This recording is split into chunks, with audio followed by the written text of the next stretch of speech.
Salut soleil, merci la vie. Bonne naissance, joyeux anniversaire. Ouais, renaissance, hein. Parce que c'est rien d'autre derrière aujourd'hui que la renaissance du soleil, la résurrection de Jésus. Voilà quoi. Après, il y a les croyants, ceux qui croient sans réfléchir. Hein, comme après ils propagandent la même chose, le mot démocratie.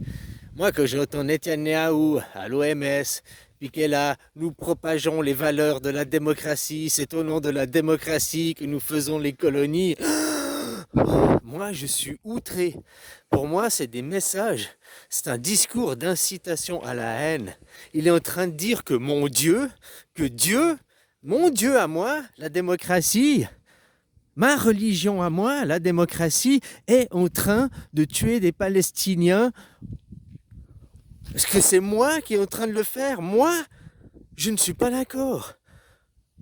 Je l'accuse de mensonge. J'accuse Netanyahou d'être un mensonge. J'accuse Netanyahou d'être un persécuteur. J'accuse Netanyahou d'être un accusateur aussi. D'être le diable incarné.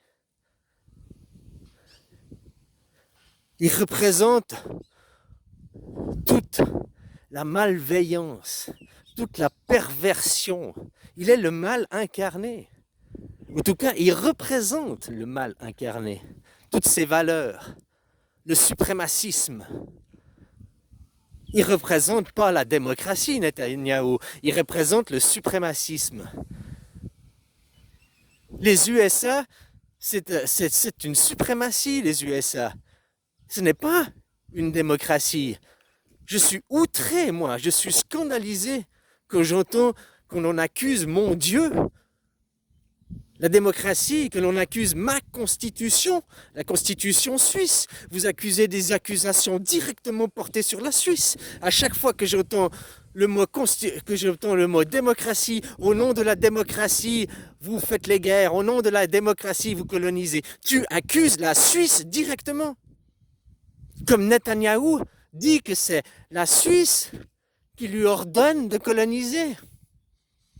Netanyahou dit que c'est pour les valeurs de la Suisse qu'il est en train de faire ça, non pas pour les valeurs d'Israël, vu qu'il utilise les valeurs de la démocratie.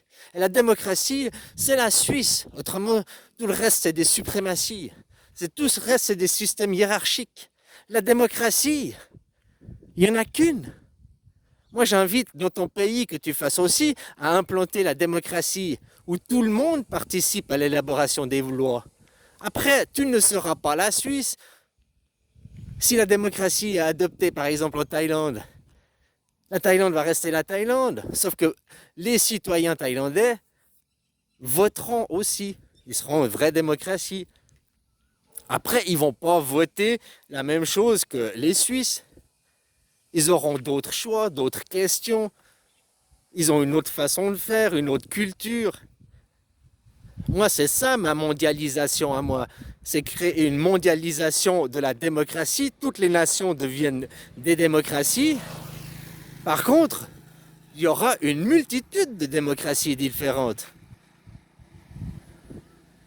Eux, ils utilisent le prétexte alors qu'ils implantent le monothéisme derrière, et tu dois avoir la même parole que eux. Si tu dis quelque chose contraire à la doxa, on clôt au bec. Tu n'as pas le droit de dire, tu dois te plier. La monoculture, la voix unique, la monopensée. Tu prends un Américain, tu prends un Français, tu prends même un Chinois aujourd'hui à l'heure actuelle, c'est tous les mêmes personnes. Des consommateurs, travailleurs, payeurs qui consomment acharnés à travailler, à perdre leur vie. Tout ça pour faire fructifier des banques, des acteurs privés, quoi. Alors en Chine, c'est moins des acteurs privés parce que. Mais bon, maintenant les acteurs privés. Tu vois, la Chine, il y a 70 ans en arrière, 50 ans en arrière, ils fumaient l'opium, machin et tout, ils faisaient rien. Maintenant, c'est l'inverse. Toute l'industrie, elle est en Chine, en Asie, toute l'industrie, elle se fait là-bas. Puis qui c'est qui sont ceux qui sont les drogués qui foutent plus rien? Ben, c'est l'Occident. Ah, c'est, les Chinois à l'opium, les fumeurs d'opium, ils faisaient rien, ils fumaient tous l'opium. Et vous consommiez des opiacés. Le problème des opiacés, les antidépresseurs et tout. Vous êtes tous aussi à moitié dans le cirage, quoi. Hein, les opiacés, ah, l'éléphant rose, dans le cirage, quoi.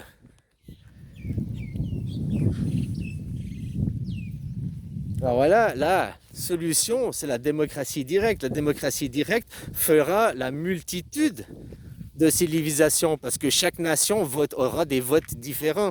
Tandis qu'aujourd'hui, eux, ils imposent la monoculture.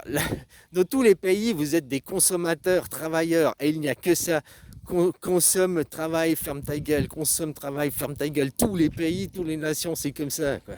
Consomme, travaille, ferme ta gueule, quoi.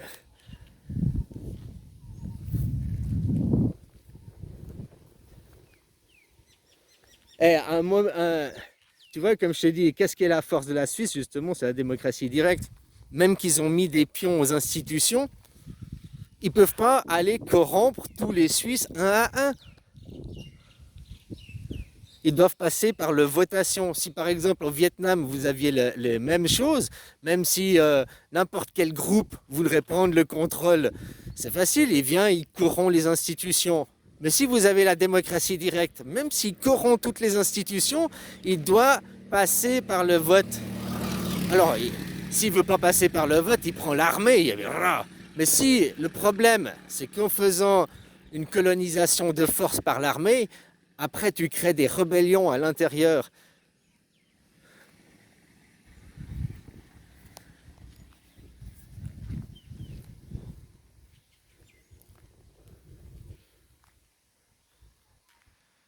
Alors voilà, quoi, ils prennent corruption, facile. C'est-à-dire que si vous aviez la démocratie directe, ce serait beaucoup plus dur de changer les lois, beaucoup plus dur parce qu'ils doivent arriver à faire changer d'avis toute une nation. Mais vous, c'est pas la culture suisse est une culture anarchiste. La Suisse est fondée qui s'est levée contre les Habsbourg, contre l'empire austro-hongrois. Déjà, tu vois, il faut comprendre les Templiers. Les Templiers de Jérusalem, ils sont partis de Jérusalem, toute la famille royale, la famille du Christ, la famille, je l'appelle comme tu veux, qui sont partis de Jérusalem. Ils sont venus s'installer au canton d'Oury. Ils ont acheté la terre là-bas, ils ont acheté une terre. Et après qu'il fallait payer l'impôt au roi, au Habsbourg, eh ben, ils se sont levés, ils ont dit non, on ne paye pas l'impôt, on a acheté la terre, on est chez nous, casse-toi le roi. Nous sommes les rois ici, c'est chez nous. La Suisse, c'est comme ça, je suis roi. Tu veux jouer sur les trucs de notoriété, chaque fois que tu croises un Suisse, tu pourrais te mettre à genoux et lui baiser la main. C'est la même chose si tu croises la reine d'Angleterre ou le prince, non, le roi Charles maintenant. N'importe quel Suisse fait partie de la haute société, est un roi. Que tu vois un Suisse, tu parles à un Suisse, tu parles à un roi. Tu vas parler au roi, entre le roi de Thaïlande et moi, il y a zéro différence. Enfin oui, lui il est riche, il a 30-40 milliards de fortune personnelle. Ah, voilà quoi, moi je suis pauvre. Mais je pense au point de vue de la loi, au point de vue de puissance, de pouvoir dans la balance, on est à égalité. Je suis un roi, il est un roi. Il fixe les lois, je fixe les lois. Enfin, même lui, maintenant, il fixe plus les lois. Plus à 100%, quoi. C'est le Parlement, quoi. J'ai plus de puissance pour fixer la loi que lui, quoi. Lui, il a des droits de veto, des machins, quoi. Il est écouté par le peuple. Hein. Je fixe ma monnaie. La monnaie suisse a plus de puissance que la monnaie thaïlandaise, si on veut parler comme ça, alors. Je suis roi. Alors, je ne suis pas le seul. Nous sommes 8 millions de rois en Suisse. Hein. C'est une royauté partagée. Mais nous sommes rois, nous sommes souverains. N'importe qui veut un Suisse, bonjour, Sa Majesté. Bonjour, Sa Majesté. Voilà, quoi. C'est aussi simple que ça. Hein. Pourtant, est-ce que tu vois les Suisses se balader et puis te dire excuse-moi, mon petit gars, mais moi je suis roi, moi je vote, hein, moi je fixe les lois. J'ai le même statut que ton président Macron, j'ai le même statut que Trump, j'ai le même statut que, hein, que Poutine. Moi, je discute à la même table qu'eux, quoi. Je suis au même rang qu'eux, quoi. Toi, tu votes pas.